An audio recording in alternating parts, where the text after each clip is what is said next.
Ah, la fin des années 70, on avait des pantalons plus larges, les enfants regardaient de drôles de créatures à la télévision, et on rêvait tous de rouler en Golf cabriolet, la voiture plaisir et frime par excellence. Oui mais voilà, nous sommes maintenant en 2011, et voici sa descendante, la nouvelle Golf cabriolet. Alors, elle vaut quoi cette cab ? Cette ligne vous dit quelque chose? C'est normal, la Golf cabriolet est en fait un clone rebadgé de l'Audi A3 cabriolet. Bon, ceci dit, il y a pire comme référence, en plus la Volkswagen bénéficie même d'un petit truc supplémentaire. Et oui, elle se découvre en 9 secondes seulement et jusqu'à 30 km/h, tandis que la 3L doit être à l'arrêt total sur les 3/4 de ses versions. Ça peut paraître un détail comme ça, mais ça peut compter. Bon, c'est bon là, j'y vais. Et une capote souple, ça présente quelques avantages. Un poids réduit notamment et un faible encombrement une fois replié. Du coup, le coffre dispose de 250 litres, quelle que soit la position du toit. Et pour un gabarit compact de 4,25 m, c'est plutôt pas mal.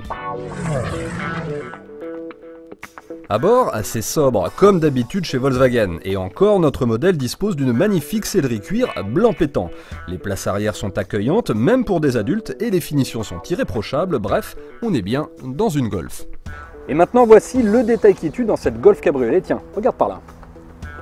Savez-vous de quoi il s'agit? Eh bien oui, c'est un décapsuleur dans la Golf cabriolet. Ah. Mais puisqu'on vous dit que c'est une voiture plaisir, mais attention, sans alcool.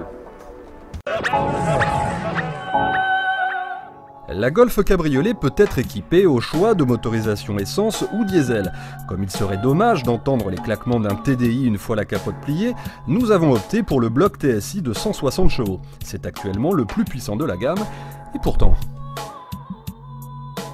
Même avec 160 chevaux, on ne peut pas dire que cette version cabriolet soit une sportive. Le moteur est silencieux, la voiture confortable. En un mot, à son volant, on a juste envie de profiter du paysage. Tranquille. Pas d'inquiétude, pied au plancher, cette Golf cabriolet n'est pas ridicule. 0 à 100 km/h, 8,6 secondes, vitesse de pointe 216 km/h. Bref, suffisamment pour mettre en péril son permis. La Golf cabriolet est une Volkswagen et c'est bien connu, les Volkswagen sont chers. Alors oubliez notre modèle haut de gamme suréquipé qui dépasse allègrement les 35 000 €.